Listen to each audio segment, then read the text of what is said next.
Ky podcast vjen për ju me mbështetjen e X1, Philip Lane Residence dhe 1001 Solutions. Përshëndetje, të dashur, jemi së bashku për rubrikën akt normativ. Të nderuar kolegë, kryetar bashkisë dhe staf mbështetës i njësive vendore, desha të ndaj me ju sot një akt i sapo votuar në fletoren zyrtare dhe i dërguar dhe me shkresë pranë bashkive nëpërmjet AMV-s. Udhëzimi i përbashkët i Ministrit të Shtetit dhe Pushtetit Vendor dhe Ministrat të Financave, ai me numër 1/10/2026. Ky udhëzim përcakton kushtet dhe kriteret e përfitimit të grandës së performancës nga njësitë vendore. Si mund të përfitojë një bashki apo njësi vendore grandin e performancës? Për këtë, ç'është grandi i performancës së pari? Grandi i performancës është një grandi dedikuar për bashkitë që performojnë mirë në bazë të disa kritereve të përcaktuara nëpërmjet këtij udhëzimi. Është një fond i përbashkët i vënë në dispozicion nga qeveria shqiptare, qeveria suedeze dhe ajo zvicerane në ndihmë për përmirësimin e punëve të njësive vendore. Cilët janë komponentët kryesorë mbi bazën e të cilit do të bëhet vlerësimi që këto njësi vendore të përfitojnë këtë grand performance?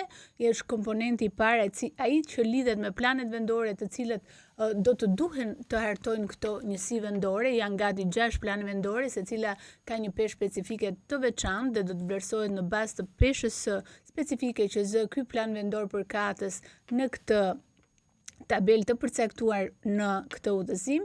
Gjithashtu përveç kësaj, komponenti i dytë është ai që lidhet me mënyrën se si i kanë implementuar këto plane vendore njësitë vendore, ato që i kanë tashmë dhe objektivat si i kanë arritur disa nga objektivat e tyre strategjike. Janë gati 10 tregues për këtë, me një peshë specifike të veçantë, ndër të cilat është për shembull se si ka realizuar të ardhurat nga taksa e paluajtshme në njësi vendore, si ka arritur ajo të ruajë vlerën e detyrimeve kashi buxhetit të përgjithshëm, apo se si ka arritur një bashki të shtojë shërbimet shoqërore ndaj komunitetit që ajo përfaqëson. Pra janë gjithsej gati 10 tregues të tillë, i cili ka një peshë specifike me 10% secila. Bashkia përkatëse aplikon pranë Ministrit të Pushtetit Vendor, pranë të cilit është i ngritur një komision përkatës i përbërë nga 3 anëtarë dhe me kryetar Ministrin e Pushtetit Vendor. Gjithë veprimtaria asistohet nga autoriteti për mbarvajtjen e vetëqeverisjes vendore, veprimtarisë së saj, që i cila do të shërbejë si sekretariat teknik. Pas verifikimit të dokumentacionit përkatës bëhet vendimmarrje e cila publikohet në web. Njësia vendore pasi bëhet me dije për vendimmarrjen nëse është përfituese e këtij grandi apo jo, në rast se përfiton nga ky grand, çon projekt vendimin përkatës në Këshillin Bashkiak, i cili bën destinacionin për çfarë qëllimi do të shërbejë ky grand performance në këtë bashki. Udhëzimi përcakton se mund të shërbejë dhe mund të financojë çdo lloj investimi apo zë buxhetor, përveç pjesës që lidhet me pagat dhe shpërblimet përjashtohet automatikisht. Me përfundimin e gjithë procedurës përkatëse çelet llogaria në thesar dhe vlera përkatëse dhe mund të fillojnë procedurat përkatëse. Ashtu si çdo lloj procedure për blerjet apo investimet përkatëse në njësi vendore, i nënshtrohen edhe këto një auditi apo kontrollit të brendshëm. Edhe ata që kanë bërë të mundur financimin e fondeve kanë të drejtë të monitorojnë këto projekte që do të realizohen nga bashkitë për shkak të grandit të performancës. Ju faleminderit, kjo ishte e gjitha. Desha t'ju tërheq vëmendjen që deri afatja e fundit e aplikimit është deri në datën 24/7/2026 ora 4. Mos hezitoni, secila bashki duhet të aplikojë për të përfituar fondin për grandin e performancës. Është një fond i cili do të shërbejë në përmirësimin edhe e planeve vendore të këtyre bashkive, gjithashtu edhe në përmirësimin e jetës së qytetarëve nëpërmjet investimeve përkatëse që do të përfitojë bashkia nga këto grante. Një tjetër akt normativ është votuar në fletoren zyrtare, një akt normativ i cili duhet të njihet nga autoritetet publike, gjithashtu edhe personat juridik publik që ushtrojnë veprimtarinë në fushën e tregjeve financiare, pensioneve, fushën e parandalimit dhe pastrimit të parave, Sipas këtij akti normativ, këto autoritete publike apo persona juridik publik të cilët ne përmendëm, do të duhet që të ngrehin njësim përgjegjëse, që do të mbajë përgjegjësi për sinjalizimin dhe mbrojtjen e sinjalizuesve sipas ligjit përkatës. Kjo njësi në rastet kur autoritetet publike kanë një strukturë përgjegjëse të auditit të përrendshëm, mbulohet nga dy punonjës së kësaj njësie përgjegjëse që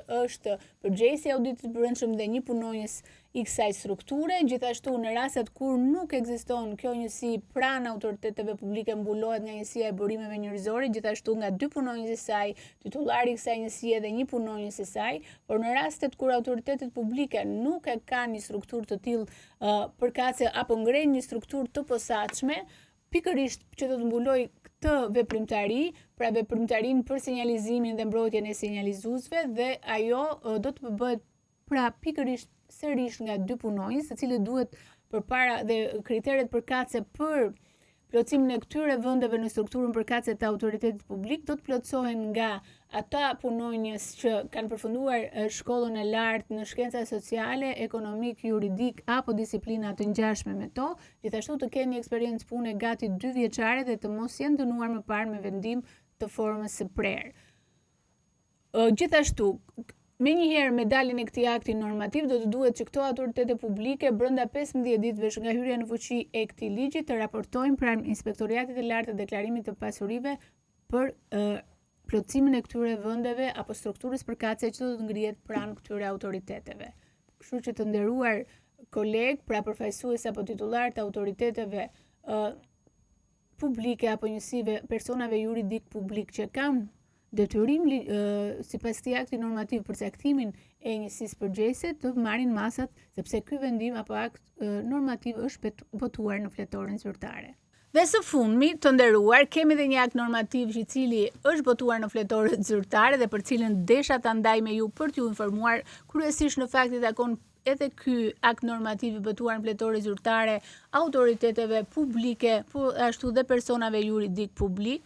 Është një instrument për reformë dhe rritje ashtu si përcakton Bashkimi Evropian, është një mekanizëm kontrolli në fakt për autoritetet publike që do të përfitojnë nga këto fonde dhe bëhet një pjesë integrale e gjithë akteve normative të tjera, të cilat janë dalë posaçërisht për menaxhimin e riskut apo kontrollin e fondeve që përdoren nga institucionet përkatëse. Po çdo të bëj shtesë edhe pse duhet një instrument i tillë për reformë dhe rritje, plus edhe këtyre mekanizmave të tjerë kontrollues që kemi në veprimtarinë tonë të përditshme, siç është auditimi i brendshëm apo kontrolli i lartë i shtetit. Auditimi i financimit të dyfisht për instrumentin për reformë dhe rritje përqendrohet kryesisht në ekzistencën dhe efektivitetin e mekanizmave parandalues, gjithashtu i shërben deklarimeve të sakta për mungesën e financimit të dyfisht, shërben edhe një herë që të kemi shpenzime unike të justifikuara dhe të gjurmueshme, gjithashtu i shërben kryerjeve të kontrolleve të kryqëzuara midis burimeve të financimit. Pra e gjithë kjo bëhet në funksion të rritjes së përdorimit të fondeve me efikasitet dhe menaxhimit të riskut të keq përdorimit të tyre. Unë besoj dhe shpresoj shumë që në veprimtarinë tonë të përditshme, gjithë ata përfaqësues apo stafe përkatës që punojnë me fondet, jo vetëm ato të huaja, po edhe të brendshme, të kenë si parim kryesor zbatimin e ligjit dhe vetëm zbatimin e ligjit në mënyrë që të kemi një përdorim efektiv të fondeve në autoritetet publike. Ju faleminderit.